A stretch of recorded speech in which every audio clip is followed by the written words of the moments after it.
Hello everyone, welcome back to my YouTube channel. In today's video I will be exploring my new palette from Daniel Smith, which I'm really excited to try. This is actually my first time using Daniel Smith watercolors, as I said. Previously I had only used them in tubes and I had a very limited selection of colors. So I'm incredibly excited to try this new palette. And there is always something special about trying something for the first time, right? That feeling for excitement that makes your hands a bit shaky. I'm sure you can imagine how I'm feeling right now. So let's unpack this beauty and try it out together. I'm activating the watercolors by gently spraying water over them to awaken the pigments and begin experimenting with the palette.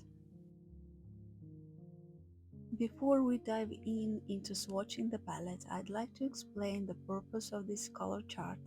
I recommend creating a color chart with any new palette you have because the colors in the pans sometimes can look different from how they appear on paper. By creating a color chart, you can ensure that the color you see is the one you expect. We'll not only be swatching the colors, but also exploring their mixes and how each color interacts with the other colors in the palette. And this will give us a comprehensive understanding of the palette's range. While you may think you only have 12 colors, the reality is that you can mix these colors in numerous ways to create a variety of new colors and shades that you might not expect. Let's see what surprises await us. As I start swatching the palette, I'm applying each color one by one, starting from the top of my list. For the lighter shade, where I mix more water than pigment, I'm putting it on the left side of my paper. This way, I will not only see how the colors mix, but also create a lighter version of the mixes. It's a great exercise, especially for beginners. You get to see how much pigment you need for vibrant colors and how much water makes them lighter. This kind of chart not only helps you to see the colors but also gets you comfortable with the paints. It makes you feel more confident when you actually start painting with the palette.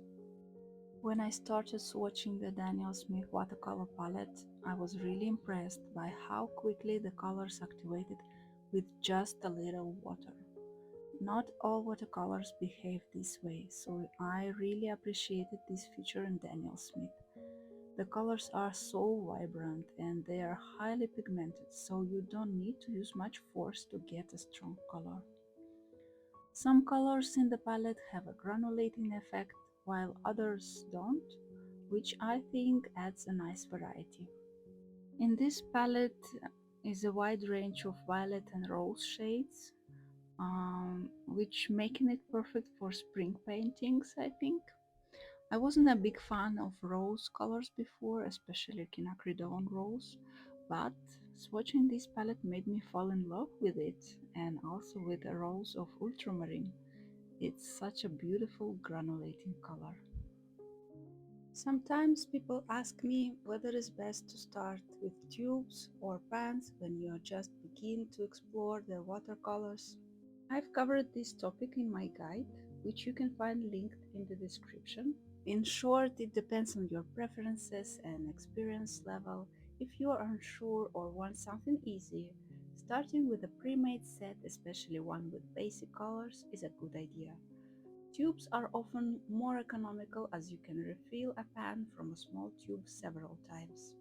This particular Daniel Smith set also includes 12 empty pans, so you can fill them with your choice of colors. That's why I think this particular palette is a great addition to any pan set you already have, or a good starting point if you are new to watercolor. Overall, I think this palette offers a great opportunity to explore new colors and expand your collection. While you do these kind of mixes, you can explore the full range of possibilities this particular palette offers, and you will get the complete color chart showcasing both vibrant and lighter shades. And while I'm swatching this palette, I usually made some marks on the chart, which is my usual habit. I wanted to note down some particular mixes that stood out to me. These marks indicate combinations that I found especially appealing, and I'm sure I'll use them in my future paintings.